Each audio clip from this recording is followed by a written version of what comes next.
Cittadinanza Attiva, attraverso il suo rappresentante Pippo Spataro, interviene sulla mancanza del vaccino antinfluenzale nelle farmacie agrigentine, dopo le sollecitazioni fatte anche dall'Ordine dei Farmacisti di Agrigento, che ha scritto all'assessore Razza in quanto non si è in grado di soddisfare le tante richieste che vengono avanzate da numerosi cittadini. Per Cittadinanza Attiva, pur ritenendo che la campagna di somministrazione del vaccino antinfluenzale 2020 assuma quest'anno la duplice valenza di proteggere sia i soggetti dall'influenza stagionale che quella di potere nei soggetti vaccinati identificare precocemente stato influenzale da Covid-19 e ritenendo quindi corretto che le regioni abbiano concordato nella scorsa riunione del 14 settembre di avviare una campagna influenzale gratuita e volontaria nei soggetti over 60 e nei soggetti fragili per la presenza di morbilità in grado di aumentare i rischi legati alla sindrome influenzale e alle sue complicanze e ancor più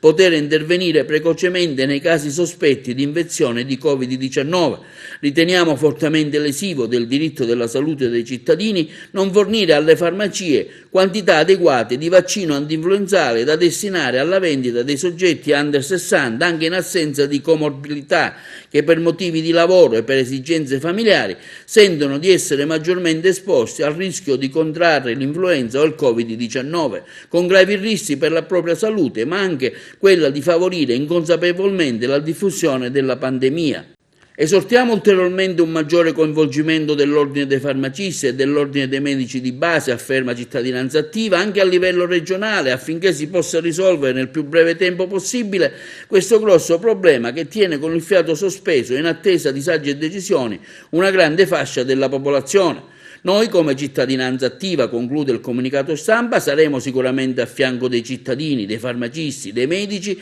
sperando che tale disagio possa risolversi al più presto per dare così una giusta serenità alla popolazione siciliana.